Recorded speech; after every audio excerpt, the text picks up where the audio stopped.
Hello dear learners, today we are going to discuss some important questions of chapter 2 and 3 of chemistry for 9th standard.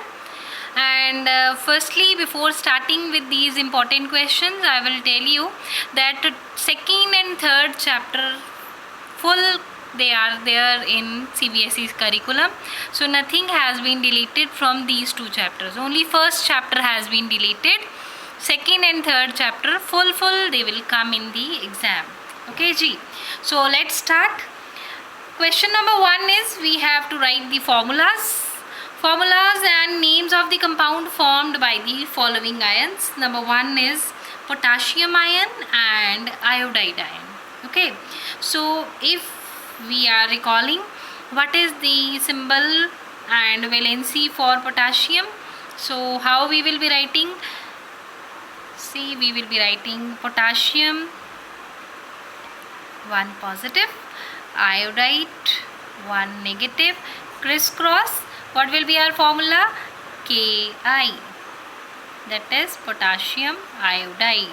What is the name? Potassium iodide. Fine. Then next is sodium ion, that is Na1 positive, and sulfide ion, sulfide S2 negative.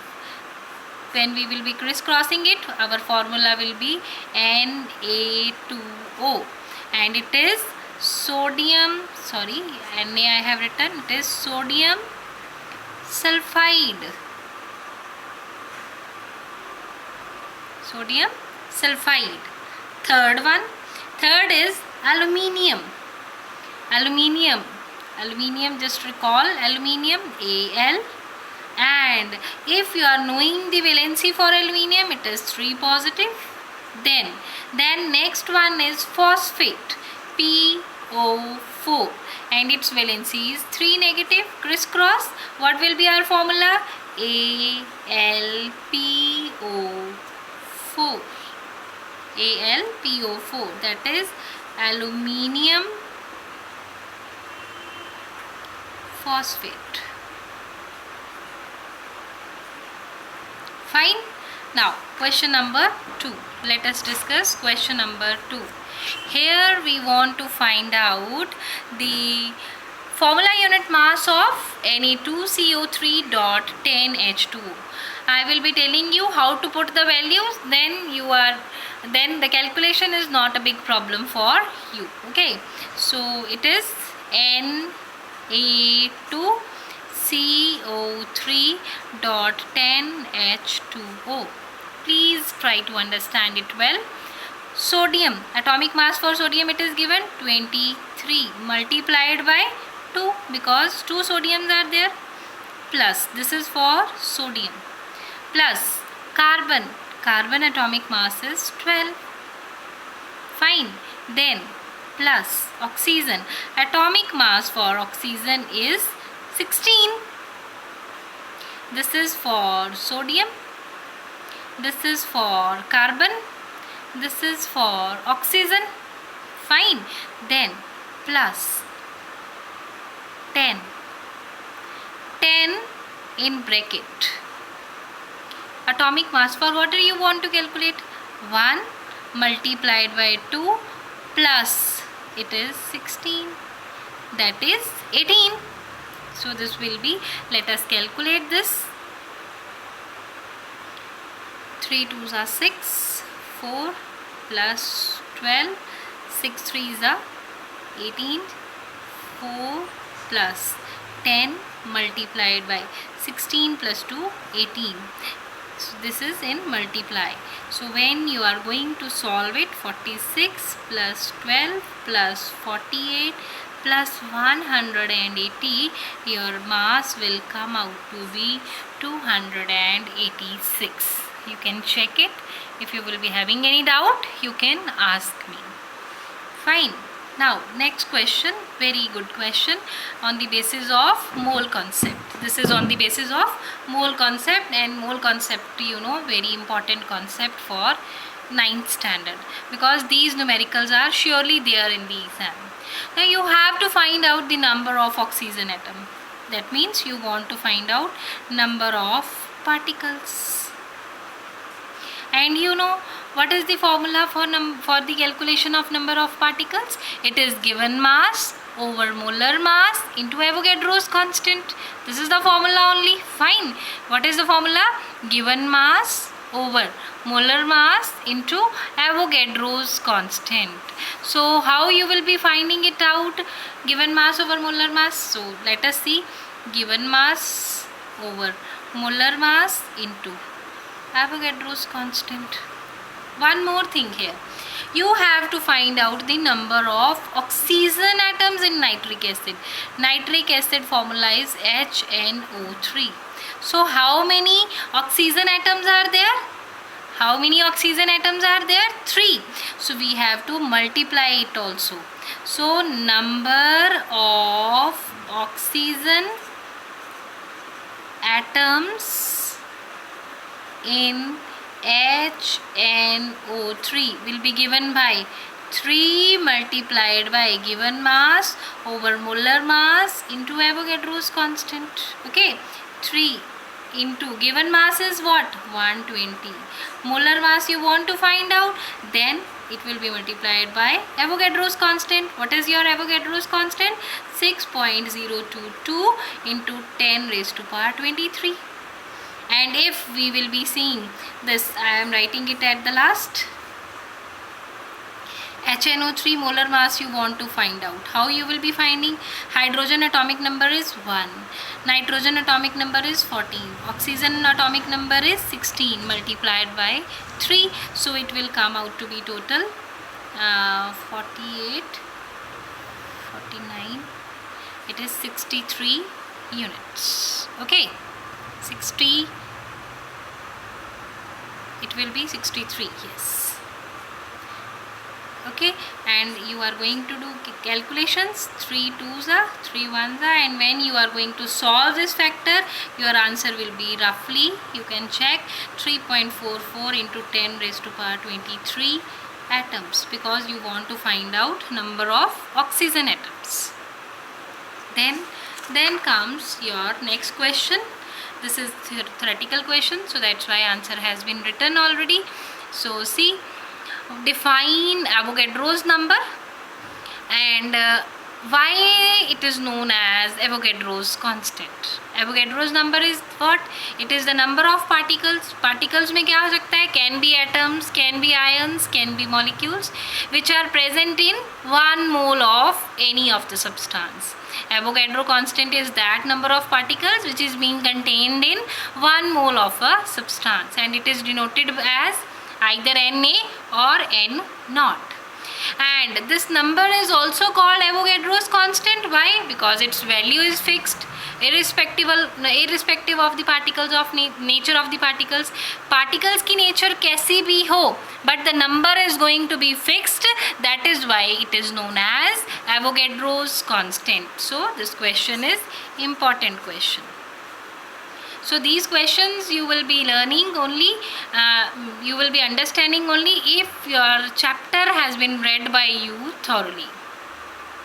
Then next question is, you are going to calculate the molar mass of Na2O. Molar mass you want to find out.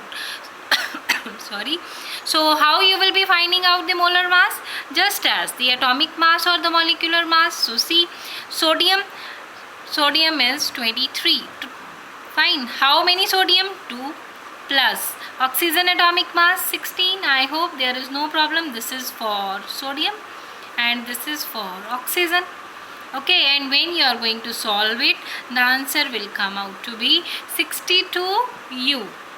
So your answer is 62 units. It is for molar mass of sodium oxide. Then next question. Next question is another understanding based question.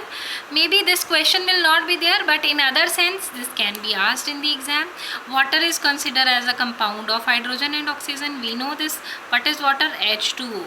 So it is known as compound of hydrogen and oxygen. No issue. And it is known as compound, but it is not known as a mixture of hydrogen and oxygen. Why so? See, compound is that particular substance in which the elements are present in a fixed proportion by mass. We cannot change its proportion.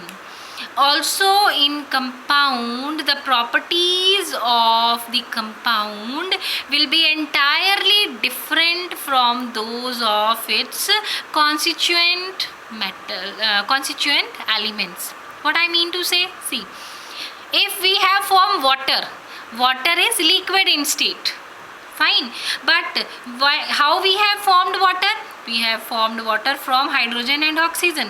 Hydrogen and oxygen, they are not liquid in state, they are gaseous in state, fine. So I hope you are getting the properties of compound, that is water. They are different from its constituent elements, that is hydrogen and oxygen, fine. So this is the reason why water is considered to be a compound but not a mixture of hydrogen and oxygen. See, the properties of water are altogether different from those of the constituent gases. Definitely different. Why so? क्योंकि जो water है वो क्या है हमारे पास, हमारी liquid state है, और जो हमारी कॉन्स्टिट्यूएंट्स है वो दोनों क्या है, गैसेस है. एग्जाम्पल देके फिर समझाया उसने कि देखो, water is liquid at room temperature, whereas oxygen and hydrogen, these are the two constituents, they are in the gaseous state, fine.